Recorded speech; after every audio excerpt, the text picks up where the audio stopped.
ಕಾಟೇರ ಜರ್ನಿಯಲ್ಲಿ one of the part ಆಗಿ ನೀವಿದ್ದೀರಾ. ನಿಮ್ಗೆ ಹೇಗೆ ಅನಿಸ್ತಾ ಇದೆ ಫ್ಯಾನ್ಸ್ ಜೊತೆ ಫಸ್ಟ್ ಶೋ ಮಿಡ್ ನೈಟ್, ಈಗ 4 o'clock ಆಗಿದೆ, ನಿದ್ದೆನೇ ಇಲ್ಲ. What is your first reaction? ಆಗ್ಬೇಕು ಸರ್ ಅಲ್ವಾ, ಕಾಟೇರ ಜಾಗರಣೆ, ಕಾಟೇರ ಹಬ್ಬ ನಡೀತಾ ಇರ್ಬೇಕಾದ್ರೆ ನಿದ್ದೆ ಬರ್ತಾ ಇಲ್ಲ. ಖಂಡಿತ ನಾವು ಸ್ಟ್ರೈನ್ ಆಗಿವೆ, ತಿಂಗಳಾನ್ಗಟ್ಲೆಯಿಂದ ನಿದ್ದೆಗಳಿಲ್ಲ, ಈವೆಂಟ್ಗಳು ಮಾಡ್ತಾ ಇದ್ದೋ ಸ್ಟ್ರೈನ್ ಆಗಿದೆ. ಈಗ ನೂಕುನುಗಟ್ಲೆ ನನಗೂ ಕಾಲೇಟ್ ಆಯಿತು. ಏನೇ ಆದರೂ ಐ ಡೋಂಟ್ ಕೇರ್ ಅಂತ ಹೇಳಿದ್ರೆ, ಒಂದು ಮನಸ್ಪೂರ್ವಕವಾಗಿ ಒಂದು ತಂಡದ ಜೊತೆ ಇರ್ತೀವಿ ಅಂದಮೇಲೆ 100% ನಾವು ಕೆಲಸ ಮಾಡಬೇಕಾಗುತ್ತೆ. ನಮ್ಮ ಜವಾಬ್ದಾರಿಗಳನ್ನ ಕೆಲಸ ಮಾಡ್ತಾ ಇದೀವಿ. ಡಿ ಬಾಸ್ ಸರ್ ಮೇಲಿರೋ ಅಭಿಮಾನ, ಪ್ರೀತಿ, ನಮ್ಮ ರಾಕ್ಲೈನ್ ಸರ್ ಪ್ರೊಡಕ್ಷನ್ ಮೇಲಿರೋ ಅಭಿಮಾನ, ಅವ್ರ ಮೇಲಿರೋ ಪ್ರೀತಿ, ನಮ್ಮ ಸ್ನೇಹಿತರಾದಂಥ ತರುಣ್ ಸರ್ ಅವರ ಒಂದು ಸಪೋರ್ಟು ಎಲ್ಲದಿಂದ ಇವತ್ತು ಕಾಟೇರ ಒಂದು ಪೂರಿಯಾಗಿ ತೆರೆ ಕಂಡಿದೆ. ನಾವು ರಾತ್ರಿ ಡಿ ಬಾಸ್ ಸರ್ ಹತ್ರ ಸಿನಿಮಾ ನೋಡ್ಬೇಕಾದ್ರೆ ಇಲ್ಲೆಲ್ಲ ವಿಜಲ್ ಹೊಡಿತಾರೆ ಅಂದ್ಕೊಂಡು ಆ ಜಾಗದಲ್ಲೆಲ್ಲ ವಿಜಲ್ ಬಿದ್ದಿದೆ, ಚಪ್ಪಾಳೆ ಬಿದ್ದಿದೆ. ಒಂದು ಗ್ರಾಸ್ ಕಲೆಕ್ಷನ್ 55 ಸಿನಿಮಾಗಿಂತ ಏನು ಬಂದಿದೆ ಅವರು ಲೈಫಲ್ಲಿ ಡಿ ಬಾಸ್ ಅವರು, ಅದೆಲ್ಲನೂ ದಾಟಿಕೊಂಡು ಈಗ 56ನೇ ಸಿನಿಮಾದು ಫಸ್ಟ್ ಡೇ ಗ್ರಾಸು ನೀರ್ಕೊಂಡು ಹೋಗ್ತಾ ಇದೆ. ಅದನ್ನೆಲ್ಲ ಇನ್ನು 24 ಗಂಟೆಲಿ ಓಪನ್ ಮಾಡ್ತೀವಿ ಸರ್.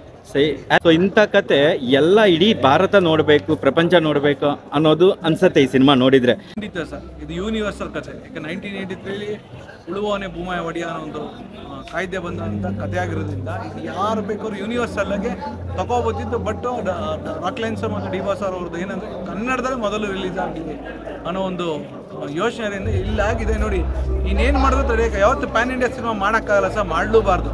ಯಾವುದೇ ಸಿನಿಮಾ ರಿಲೀಸ್ ಆದ್ಮೇಲೆ ಅದು ಪ್ಯಾನ್ ಇಂಡಿಯಾ ಆಗಬೇಕು. ಯಾಕಂದರೆ ಕಾಂತಾರ ಆಗ್ಬೋದು, ಚಾರ್ಲಿ ಆಗ್ಬೋದು, KGF ಆಗ್ಬೋದು, ರಿಲೀಸ್ ಆದ್ಮೇಲೆ ಪ್ಯಾನ್ ಇಂಡಿಯಾ ಸಿನಿಮಾ ಆಗಿತ್ತು. ಅದೇ ಸಾಲಿಗೂ ಡಿ ಬಾಸ್ ಅವ್ರ ಸಿನಿಮಾ ಇನ್ನೇನು ಇನ್ನೊಂದು ವಾರ 15 ದಿನದಲ್ಲಿ ರಾಕ್ಲೈನ್ ಸರ್ ಅನೌನ್ಸ್ ಮಾಡ್ತಾರೆ ಯಾವ್ಯಾವ ದೇಶದಲ್ಲಿ ಯಾವ್ಯಾವ ರಾಜ್ಯದಲ್ಲಿ ಈ ಸಿನಿಮಾ ರಿಲೀಸ್ ಆಗುತ್ತೆ ಅಂತ ಅವರೇ ಒತ್ತಡ ಬರುತ್ತೆ. ಸೊ ನಮಗೆ ಥಿಯೇಟರ್ ಕೊಡಿ, ಅದರ್ ಲ್ಯಾಂಗ್ವೇಜಸ್ ಅಲ್ಲಿ ಡಬ್ಬಿಂಗ್ ಮಾಡಿ ಮತ್ತೆ ಫ್ರೆಶ್ ಆಗಿ ರಿಲೀಸ್ ಮಾಡೋ ಸಾಧ್ಯತೆ ಇದೆಯಾ ಸರ್? ಅವೆಲ್ಲ 3 ದಿನದ ಕೆಲಸ ಸರ್ ಡಬ್ಬಿಂಗ್ ಮಾಡೋದು. ಟೆಕ್ನಾಲಜಿಗೆ ದುಡ್ಡು ಮತ್ತು ಟೆಕ್ನಾಲಜಿ ಎರಡು ಸೇರ್ಕೊತಂದ್ರೆ 3 ದಿನದಲ್ಲಿ ನಮಗೆ ಡಬ್ಬಿಂಗ್ ಮಾಡಿ ಆ ರಾಜ್ಯದಿಂದ ನಮಗೆ ಕಳಿಸ್ಕೊಡ್ತಾರೆ. ಅಷ್ಟು ಫಾಸ್ಟ್ ಆಗಿದೆ ಸರ್. ಒಂದು ವಾರದಲ್ಲಿ ಪ್ರಿಂಟ್ ರೆಡಿ ಮಾಡ್ಬೋದು ಸರ್. ಅದೆಲ್ಲ ಏನು ತೊಂದರೆ ಇಲ್ಲ. ಎಲ್ಲ ಕಡೆ ಎಲ್ರಿಗೂ ನೋಡಬೇಕಾದಂಥ ಒಂದು ಉತ್ತಮ ಸಂದೇಶ ಇದೆ ಸರ್. ಜಾತಿ ಬಗ್ಗೆ ಕೊನೆಯಲ್ಲಿ ಒಂದು ಡೈಲಾಗ್ ಇರ್ತಾರೆ, ಅದು ಇಡೀ ಸಿನಿಮಾದ ಸಾರಾಂಶ. ಆ ಡೈಲಾಗೋಸ್ಕರ ಸಿನಿಮಾ ನೋಡಬೇಕು, ಆ ಎಮೋಷನ್ಗೋಸ್ಕರ ಸಿನಿಮಾ ನೋಡಬೇಕು. ಎಲ್ಲೋ ಇವತ್ತು ನಾವು ತುಂಬಾ ಗನ್ ಸಂಸ್ಕೃತಿಗೆ ಹೋಗ್ತಾ ಇದ್ದೀವಿ, ಯಾವುದೋ ಬೇರೆ ಬೇರೆ ಥರ ಒಂದು ಜನರು ಹೋಗ್ತಾ ಇರ್ಬೇಕಾದ್ರೆ ಈ ಥರ ಹಳ್ಳಿ ಜನರ ದರ್ಶನ್ ಸರ್ ಒಪ್ಕೊಂಡಿದ್ದಾರಲ್ಲ, ಇಸ್ ಎ ಸೂಪರ್ ಸ್ಟಾರ್ ಮಾಡಿರುವಂಥ ಒಂದು ಗ್ರೇಟ್ ಕೆಲಸ ಸರ್ ಇದು. ಅವ್ರುಗಳಂತವ್ರು ಮಾತ್ರ ಇದ್ದದ್ದು ಒಳ್ಳೆ ಸಂದೇಶ ಸಿನಿಮಾ ಹೇಳಿದಾಗ ಜನ ತಿಳ್ಕೊಳ್ತಾರ ಸರ್.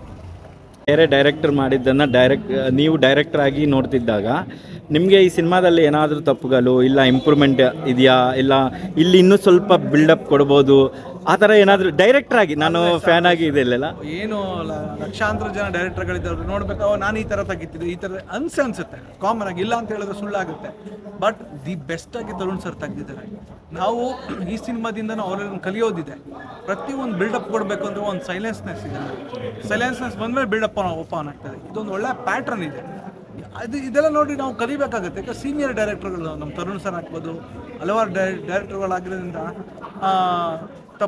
ನಾನು ತಪ್ಪು ಒಂದು ಕಂಡಿಲ್ಲ ಸರ್. 3 hour ಪಿಕ್ಚರಲ್ಲಿ ನೆನ್ನೆನೂ ಸಿನಿಮಾ ಒಂದ್ಸಲ ನೋಡಿದ್ದೀನಿ, ಸೆಕೆಂಡ್ ಡೇನೂ ನೋಡಿದ್ದೀನಿ, ಫ್ಯಾನ್ಸ್ ಜೊತೆ ನೋಡಿದ್ದೀನಿ, ಡಿ ಬಾಸ್ ಜೊತೆ ನೋಡಿದ್ದೀನಿ. ನಮ್ಮ ಅದೃಷ್ಟ ಇದು. ಎರಡಲ್ಲೂ ನನಗೆ ಯಾವುದು ಮೈನಸ್ ಕಂಡಿಲ್ಲ, ಎಲ್ಲ ಪ್ಲಸ್ಗಳೇ ಇದೆ. ಒಳ್ಳೇದಾಗಲಿ ಸರ್. ನಮ್ಮ ಕನ್ನಡ ಸಿನಿಮಾ ಗೆಲ್ಲಬೇಕು. ಪ್ರೀತಿಯಿಂದ ರಿಕ್ವೆಸ್ಟ್ ಮಾಡ್ತೀನಿ, ನಮ್ಮ ಕನ್ನಡ ಇಂಡಸ್ಟ್ರಿ ಎಲ್ರಿಗೂ ಒಂದು ಕನ್ನಡ ಸಿನಿಮಾ ಬಂದಿದೆ, ಕನ್ನಡ ಸಿನಿಮಾಗೆ ಸಪೋರ್ಟ್ ಮಾಡೋಣ. ಎಲ್ಲ ಬೇರೆ ಇದೆಲ್ಲೂ ಬೇಡ ಸರ್. ಯಾರು ನೆಗೆಟಿವ್ ಹೊಡೆದು ತಲೆ ಮೇಲೆ ಹೊಡೆದು ನನಗೆ ಹೇಳಿ ತೆಗೆದಾಕೋದು ಯಾಕೆ ಬೇಕು, ಕನ್ನಡ ಸಿನಿಮಾ ಅನ್ನೋದು ಒಂದು ಬೆಳೆಸೋಣ ಸರ್. ಡಿ ಬಾಸ್ ಅವರು ಸಿನಿಮಾ ಮಾತಾಡಲಿ ಆಮೇಲೆ ನಾನು ಮಾತಾಡ್ತೀನಿ ಅಂತ ಇತ್ತೀಚೆಗೆ ಹೇಳಿದರು. ಈಗ ಸಿನಿಮಾ ಬ್ಲಾಕ್ ಬಸ್ಟರು ರಿವ್ಯೂಸ್ ಎಲ್ಲ ಚೆನ್ನಾಗಿ ಬರುತ್ತೆ. ಮಾರ್ನಿಂಗ್ ಅಷ್ಟೊತ್ತಿಗೆ ಎಲ್ಲ ಕಡೆ ಆಲ್ರೆಡಿ 3-4 crores ಕಲೆಕ್ಷನ್ಸ್ ಅಂತ ಬಂದಿದೆ.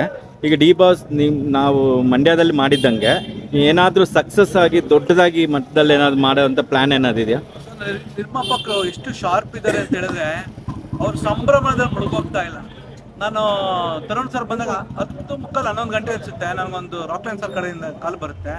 1ನೇ ತಾರೀಕು ಒಂದು ಈವೆಂಟ್ ಮಾಡ್ತಾ ಇದೀವಿ ಸರ್. ಏನು ಅಂತ ನಿಮ್ಗೆ ಆಮೇಲೆ ನಾನು ರಿವೀಲ್ ಮಾಡ್ತೀನಿ. ಒಂದು ಕಾರ್ಯಕ್ರಮ ಮಾಡ್ತಾ ಇದ್ದೀವಿ. ಮಹೇಶ್ ಈ ಥರ ಮಾಡೋಣ, ಪ್ರಮೋಷನ್ ಬಿಟ್ಕೊಡ್ಬಾರ್ದು, 1ನೇ ತಾರೀಕು ಇದನ್ನು ಮಾಡೋಣ, GT ಮೇಲೆ ಮಾಡೋಣ, ಹಂಗೆ ಮಾಡೋಣ. ಆಲ್ರೆಡಿ ಕಾಲ್ ಬರ್ತಾ ಇದೆ.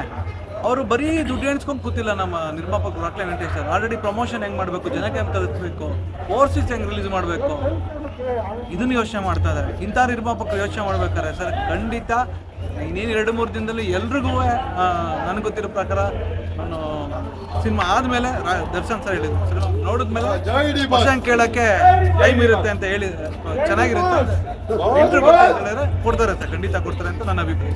Thank you so much.